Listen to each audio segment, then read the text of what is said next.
¿Qué pasa, YouTube? How's it going, everybody? 6foot Hacks here. Have for y'all today the team building video for week 13 of Pokemon Full Glory Season 2. If you guys are excited for this video, make sure to hammer arm that like button down below. Let me know what you guys think about the team matchup in the comment section below as well. So, unfortunately, last week we took another loss, which is so frustrating because if we had won last week, we would have guaranteed our spot in playoffs, but we are still gunning and fighting for that spot in playoffs currently this week. We are actually taking on the number 3 seed in P4G, Professor FX, coach of the MEWTWOLOUSE FC, I think is how you pronounce his name.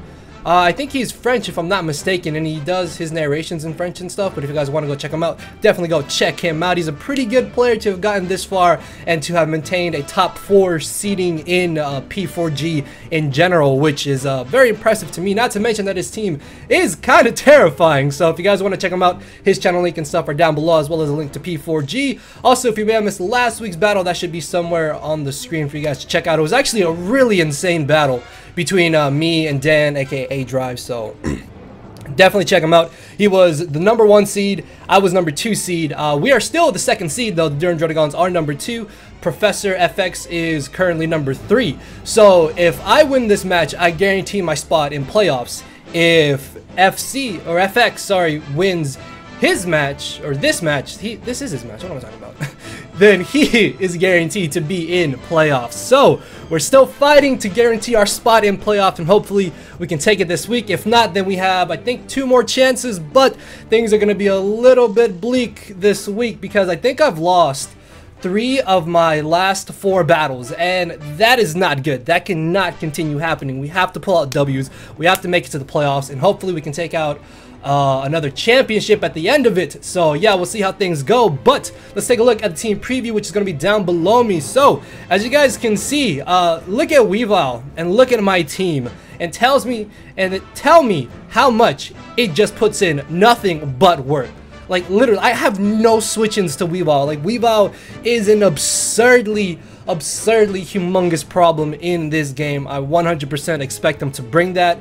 Mimikyu is also kind of terrifying. A Swords Dance with Z move or Swords Dance with Life Orb can be absolutely terrifying, so I really have to be careful with that. Milotic could be a bit of an issue to break through, I'm not gonna lie, just because if it's Flame Orb, it's gonna be eating up most of my physical hits, and most of my special attackers outside of Raichu can't really pressure Milotic too much, or they can pressure it a little bit, but then Milotic can in theory beat them back. So Milotic is going to be a humongous problem. Definitely expect the Weavile, the Mimikyu, and the Milotic to come in this game. I'm a little bit iffy on whether or not he's going to want to bring Jirachi. Like, Jirachi on paper seems kind of decent, but at the same time, I do have a good amount of things to stop it, so I'm a little iffy on whether or not he's going to want to bring the Jirachi or not. I don't expect him to bring the Mega Garchomp, the Meganium, and the Swallow. Those 3 are kind of the 3 I'm really expecting him to not bring. I don't think he's gonna bring Fortress and Gligar together. I feel like they're both entirely too passive to be brought on the same team.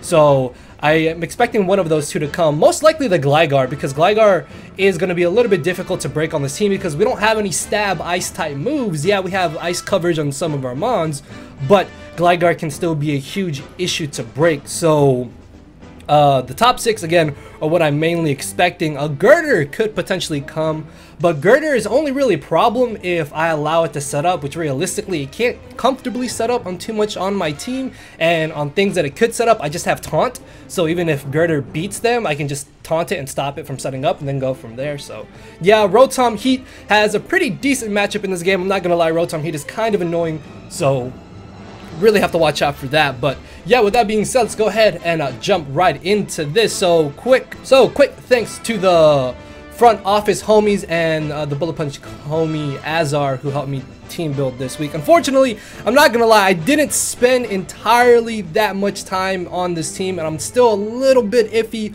on whether or not I'm 100% comfortable with this team. Like, it can deal with most of his things, honestly, and then if we face him again in playoffs, we can kind of get a feel of how exactly he plays, because I don't know how FX plays, because again, he does his narrations in a different language, so you can't really tell if he's predicting something or what he's doing, and I couldn't really go off of like the gameplay he did. So I need to get a feel of how he plays going into this game if we are to face him again in playoffs. But for the most part, I'm like 90-ish% confident in this team. That 10% is just because, again, didn't properly manage my time to fully invest in this build, which is kind of my fault. Also, it was my birthday weekend this week, so kind of took like a day or two off of Pokemon in general and just relaxed. But yeah, we should have a decent enough matchup though. Again, Weavile, oh my god, Weavile is terrifying. Like this Klefki is literally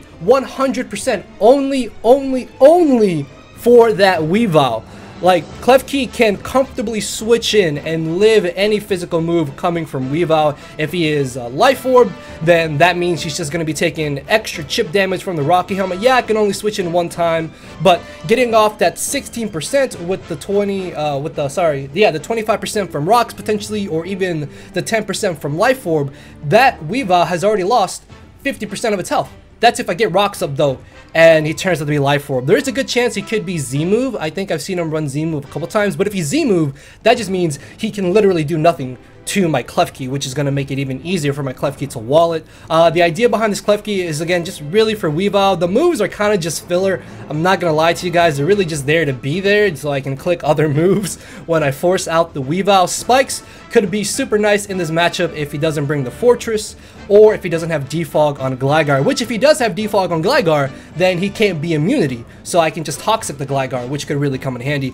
Dazzling Gleam also does decent damage to the Girder if it really comes down to it. We can also hit the Garchomp potentially if he wants to bring it, but I highly doubt he's going to bring it. We can also hit the Weavile. Of course, this set is 100% walled by Jirachi, but I'm really iffy on whether or not he's going to bring Jirachi, and even if he brings Jirachi, I still have a decent amount of mons that can just deal with it accordingly, so not entirely too concerned about it. Reflect is, of course, because if you look at his team, he mainly has physically offensive mons. Jirachi's primarily physical, Mimikyu, Weavile, the Garchomp, Swallow could be physical as well, and then Girder. Although, if he does have Spec Swallow, that could be a little bit annoying, but I should be able to deal with Swallow accordingly. Plus, we have a Mega Aerodactyl. I really don't think Swallow's going to come because of Mega Aerodactyl and Klefki especially, because we can just get up dual screens and then just go from there. But yeah, this is going to be really nice just to deal with Weavile. We can also Toxic things like Milotic if it's not Rest Talk, or Flame Orb. Flame Orb Milotic is honestly what I'm expecting because that thing is stupidly bulky, so have to watch out for that. Toxic can also allow us to pressure the Meganium. We can maybe catch the Gligar on a switch in again if it's not immunity, or catch the Rotom on a switch in, or the Garchomp, and then we can go from there. Next off, we have Tomas the Tangrowth, which is actually kind of nice in this matchup. Thanks to the fact that we have the Yachi Berry, this means that we are guaranteed to live any one hit from the Weavile, and in return, straight Oko him with the Brick Break, which is excellent. HP Fire should about always be a 2 KO on the Fortress, if I'm not mistaken. Energy Ball was originally going to be Power Whip, and I think it went Giga Drain, Leaf Storm, Power Whip down to Energy Ball, because realistically, this is my best switch in to Milotic. So if I'm going to be switching into Milotic, I obviously need to be careful with Scalds, unless he's got Toxic, which is very likely because Toxic for Jellicent could make a lot of sense.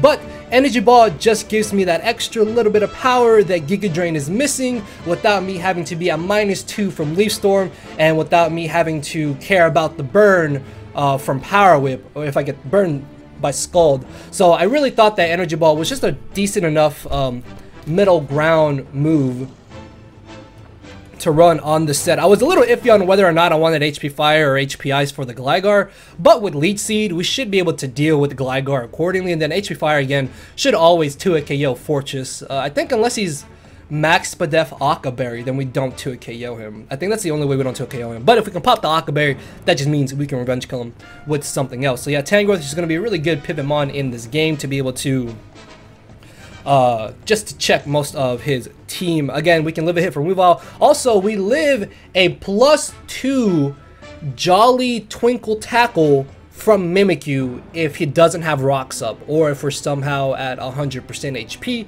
and then he sets up as we break his sub, then we can go for the energy ball, maybe leech seed, I don't know, and then go from there. But that's what the physical defensive Vs and the relaxed nature is for. The Spadeffi Vs allow us to not get to a KO'd by non-specially offensive Milotic, since it's not stab and we do have a lot of HP. I could maybe go a little bit more Spadef. I'm not sure, but for right now, this set should work. Next off, we have Vicente the Victini making his return. I think it's been about like 2 weeks or so since we've used Victini. We didn't use him last week. No. We used him in the week before last, but we didn't get to use him in the actual battle. But yeah, Victini is going to be scarfed this matchup. The great thing about Scarf Victini is that this gives me a really solid revenge killer. Plus, Scarf Victini outspeeds everything that he would potentially want to bring scarfed, unless he brings Scarf Weavile, which I honestly think is terrible this matchup. I don't expect him to bring Scarf Weavile, but hey, you never know. Unless he has Scarf Jirachi, that's the only thing that can speed tie with us and potentially outspeed us. But Scarf Victini has a really good matchup in this game between Blue Flare and Psychic. Look at his draft. And look at everything, it just hits neutrally and just so beautifully. Like, everything takes neutral or super effective damage from Blue Flare and Psychic. I did originally want to have the Thunder or potentially Glaciate on the set, but with Trick, we can cripple Milotic, we can also cripple Gligar if it really comes down to it, and if I can break one of the two, I should be able to deal with the other one accordingly and then go from there. U-turn, of course, is really nice for momentum. This allows us to revenge kill the Weavile potentially if it's really low, or we can just pick things off in general. Also, being able to gain momentum on certain moves. Obviously, I don't want to lock myself into Psychic if he does have the Weavile, because then it just comes in and pursuit traps me, so have to be really careful about that. But for the most part, Victini is just mainly here as a solid revenge killer. Also, this allows us to outspeed Swallow, which again, Swallow could come, but I'm not entirely too concerned about it. And having an extra mon that does outspeed Weavile, Weavile and the Swallow is super nice in this game, I think. Of course, Mimikyu is, again, a huge problem, but I think I can live a +2 Life Orb hit if he doesn't get up rocks, so we'll have to watch out for that, because there's a chance he's going to bring Defog Gligar. If he thinks I'm going to bring Jellicent to stop him from spinning, then that can make a lot of sense, so have to watch out for that. But moving on down the line, we have Cesaro the Mega Aerodactyl, the mon that failed us last week. Why, Cesaro? Why? ¿Por qué?